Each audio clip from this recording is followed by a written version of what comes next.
하루의 말씀, 오늘은 사사기 12장 1절에서 4절 말씀 가지고 함께 나눕니다. 성경 봉독합니다. 에브라임 지파 사람이 싸울 준비를 하고 요단강을 건너 사본으로 와서 입다에게 말하였다. 너는 왜 암몬 자손을 치러 건너갈 때 우리를 불러 같이 가지 않았느냐? 우리가 너와 내 집을 같이 불태워버리겠다.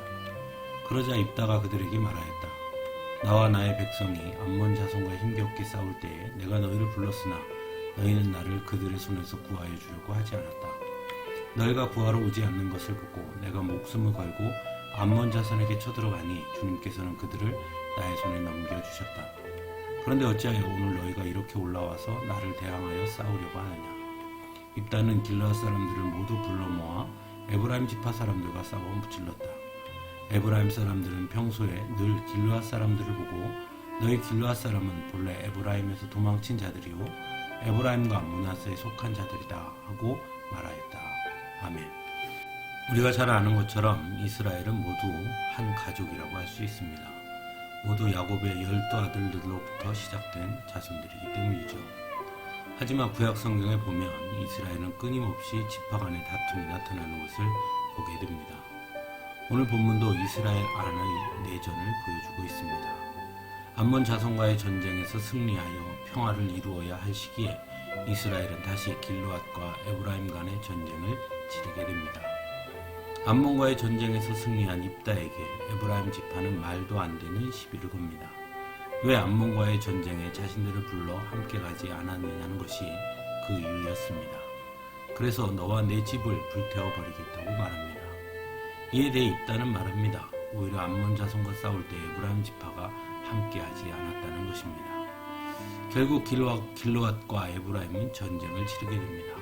그리고 성경은 오히려 그 이유가 바로 에브라임 지파가 길르앗에 대한 우월감을 가지고 있었기 때문임을 분명하게 설명하고 있습니다. 에브라임 지파는 길르앗 사람은 에브라임에서 도망친 자들이요 에브라임과 므낫세에 속한 자들이라는 생각을 가지고 있었다는 것이죠.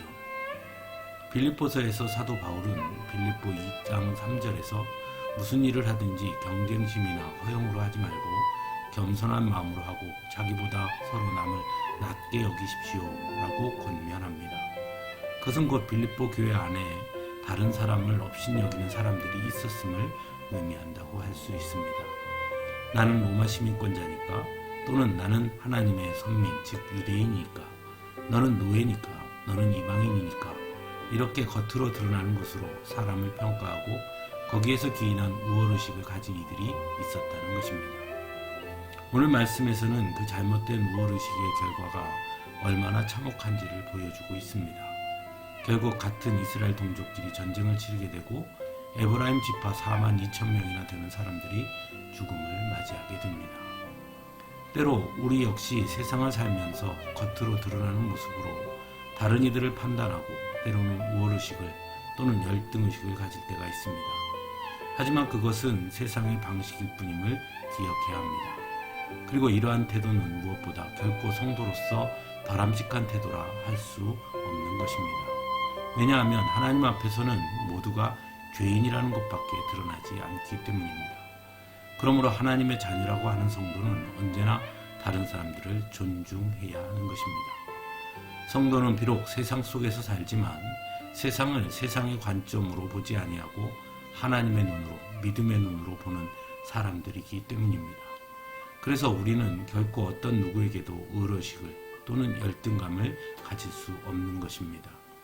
그저 나를 구원하신 하나님의 은혜에 감사하고 그래서 옆에 있는 사람 역시 하나님께서 존귀하게 여기시는 하나님의 창조물임을 인정할 수 있어야 합니다. 나만을 위해 예수님께서 십자가에 달리신 것이 아니라 바로 내 곁에 있는 이를 위해서도 예수님은 십자가를 지셨다는 것을 기억해야 하는 것이죠. 그래서 오직 예수 그리스도 안에 있을 때 우리는 참된 평화를 누릴 수 있는 것이기도 합니다. 함께 기도하겠습니다.